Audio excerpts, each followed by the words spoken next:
Good evening. We are going to be going over the revised planning and budget process tonight, presented by myself, Mr. Metler.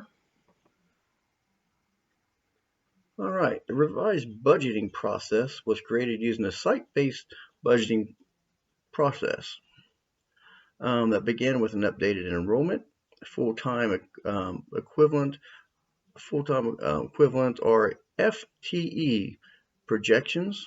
We carefully reviewed the instructional staffing program and the cost, operational expenses to identify where areas that could be revised. Okay, the revised budget was created using a site-based budgeting process. These data points ensured that the staffing and the programs allocations accurately reflect the number of students that we serve. The staffing allocations prioritize core instructional positions that directly impact student learning. The positions were evaluated based on student enrollment, FTE calculations, and instructional need. The technology funding focuses on essential classroom and instructional tools, not optional or duplicate resources. Budget cuts were based on enrollment-driven funding changes and not the individual performance. Reductions focused on non-essential, vacant, or reduced usage positions and services where possible.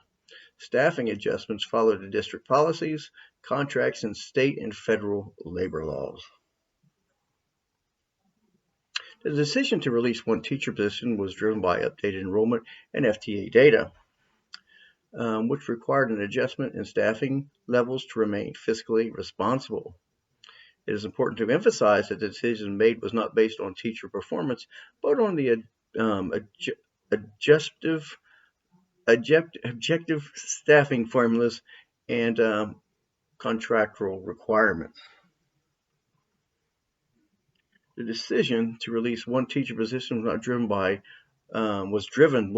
by enrollment and FTE data, which required an adjustment in staffing levels to remain fiscally responsible. One of the key goals of the plan was to create a budget that the school could realistically maintain over time by aligning spending with the enrollment and adjustable funding. We reduce the risk of ongoing instability in the district. All right, the planning process reflects democratic values by using transparent procedures and establishes policy to guide in decision making. Equally, were a central consideration with resources allocated based on student needs rather than commerce, or rather that. All right, advocacy begins with clearly, this is very important to us, advocacy begins with clearly identifying which technology tools are essential for instructional and student learning.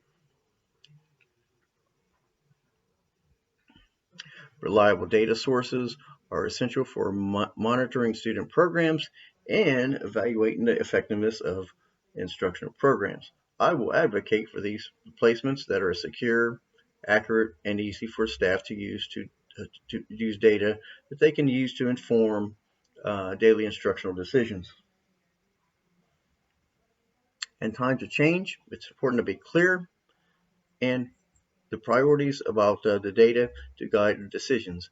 This helps reduce uncertainty and keeps the focus on what matters most, our students.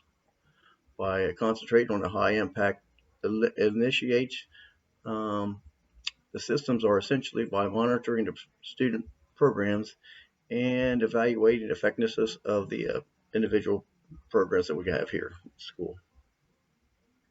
And last but not least, reliable data systems are essential for monitoring student progress and evaluating the effectiveness of the individual programs. Stakeholders are given an opportunity. This is very important for us to share feedback, ask questions, and understand the reasoning behind our decisions. Listening to concerns and spending with empathy helps maintain morale and strengthens our relationships. I'd like to thank everybody who was here tonight to hear these reasons why the district has taken such a big hit. Thank you. Good night.